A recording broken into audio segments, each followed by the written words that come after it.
अस्सलाम वालेकुम जी बच्चों, ये हमारा जो नेक्स्ट टॉपिक है ये है सोर्स ऑफ करंट। ये शॉर्ट क्वेश्चन और एमसीक्यूज़ के लिए बहुत ज़्यादा इम्पॉर्टेंट है बड़ा आसान बेटे। सोर्स ऑफ करंट वाला जो टॉपिक है ये एज एन शॉर्ट क्वेश्चन हम लोगों से पूछा जाता है। नॉर्मली आम तौर पर हम लोग ये समझते हैं कि जी शायद जो हमारे पास सोर्स ऑफ करंट है उसने हमें चार्जेस प्रोवाइड करने हैं, लेकिन हकीकत में ऐसा नहीं है। हमने पीछे वाले टॉपिक में बेटा ये चीज़ पढ़ी है, ये अंडरस्टैंड की है कि अगर हम किसी कंडक्टर में से करंट को फ्लो करवाना चाहते हैं तो हमें उस कंडक्टर के एंड्स के क्रॉस में पोटेंशियल डिफरेंस जो है वो बनाना होगा। जब तक वो पोटेंशियल डिफरेंस मेंटेन रहेगा उस कंडक्टर में से करंट जो है वो फ्लो करता रहेगा। अब इस चीज़ को जी हम लोग इस तरह से कहते हैं कि लेट्स सपोज हमारे पास दो कंडक्टर्स हैं और एक कंडक्टर उसमें से जो है वो हाई पोटेंशियल पे है और दूसरा कंडक्टर जो है वो हमारे पास लो पोटेंशियल पे है। अगर हम इन दोनों कंडक्टर्स को थ्रू अ कंडक्टिंग वायर और थ्रू अ मेटेलिक वायर आपस में जोड़ दें, जैसे कि ये हमें डायग्राम में दिखाया गया, तो हम लोगों को पता है कि जो चार्ज होगा वो हाई पोटेंशियल वाले कंडक्टर से लो पोटेंशियल वाले कंडक्टर की तरफ फ्लो करेगा और हम कहेंगे कि जी करंट फ्लो कर रहा है, जैसे ये यहाँ से आपको करंट फ्लो करता हुआ नज़र आ रहा है। अब ये बात बेटे अंडरस्टूड है कि जिस कंडक्टर से करंट आ रहा है उसका पोटेंशियल कम होता जाएगा और जिस कंडक्टर की तरफ पोटेंशियल जा रहा है, जिस कंडक्टर की तरफ करंट जा रहा है उसका पोटेंशियल बढ़ता जाएगा।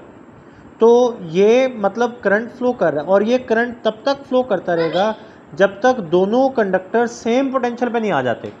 जैसे ही दोनों कंडक्टर्स सेम पोटेंशियल पे आ जाएंगे तो करंट का फ्लो रुक जाएगा। तो इसका मतलब ये हुआ कि जब आप दो डिफरेंट पोटेंशियल वाले कंडक्टर्स को आपस में थ्रू अ कंडक्टिंग वायर और through a metallic wire attach करेंगे, जोड़ेंगे, तो पहले स्टार्ट में मैक्सिमम करंट फ्लो करेगा और फिर वो maximum current Aahista Aahista decrease होते होते ज़ीरो पे आ जाएगा। और जैसे ही दोनों कंडक्टर्स अपने सेम पोटेंशियल पे आ जाएंगे, उनका पोटेंशियल सेम हो जाएगा, उनके दरमियान पोटेंशियल डिफरेंस ज़ीरो हो जाएगा, तो करंट का फ्लो भी सीज हो जाएगा, रुक जाएगा। अब इसी बात को जी हम लोग इस तरह से अप्लाई कर लेते हैं। हम कहते हैं कि हम ये जब तक हम ये चाहते हैं कि जी कंडक्टर में से करंट फ्लो करता रहे तो हमें कंडक्टर के दोनों एंड्स या इन दोनों कंडक्टर्स के दरमियान पोटेंशियल डिफरेंस जो है वो मेंटेन रखना है। अब वो जितना पोटेंशियल डिफरेंस रहेगा उतना करंट फ्लो करेगा। अगर पोटेंशियल डिफरेंस ज़्यादा होगा तो करंट ज़्यादा फ्लो करेगा, अगर पोटेंशियल डिफरेंस कम होगा तो करंट कम फ्लो करेगा। अब इस पोटेंशियल डिफरेंस को मेंटेन करने के लिए हम कंडक्टर के दोनों एंड्स को एक सोर्स ऑफ करंट के साथ अटैच कर देते हैं, जो कि नॉर्मली हमारे पास एक बैटरी होती है। ये आपको नीचे जी यहाँ पे नज़र आ रहा है, ये बैटरी है।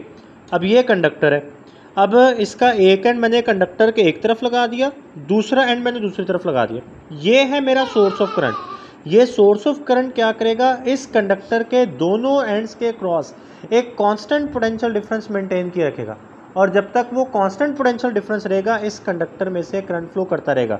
तो यही हमारे पास जो है वो सोर्स ऑफ करंट की डेफिनेशन है। ये आपको यहाँ पे नज़र आ रहा है जी, every source of current converts some non electrical energy such as chemical, mechanical, heat और solar energy into electrical energy.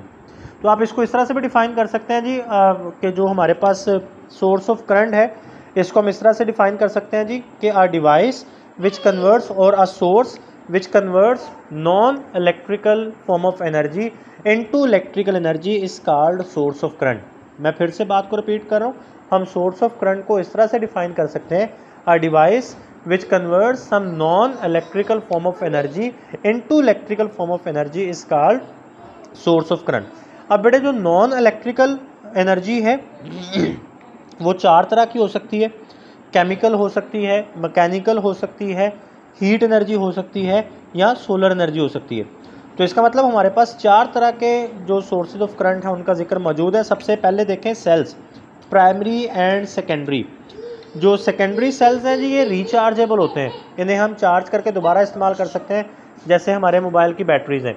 जबकि जो प्राइमरी सेल्स हैं ये जब एक बार जस्ट यूज़ हो गया तो फिर उसके बाद हम इसको फेंक देते हैं, दोबारा इस्तेमाल नहीं कर रहे होते।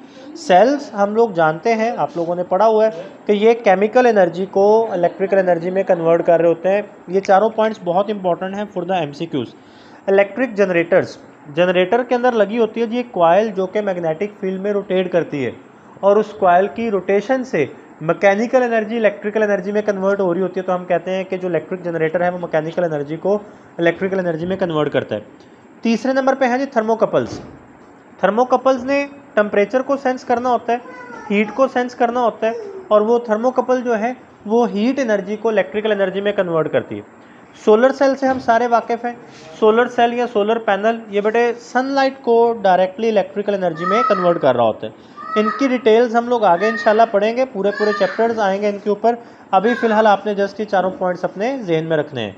ठीक है जी बच्चों, उम्मीद है आपको ये वाला टॉपिक भी समझ आ गया होगा। ये शॉर्ट क्वेश्चन के लिए बड़ा इंपॉर्टेंट है। अल्लाह हाफिज़ बच्चों।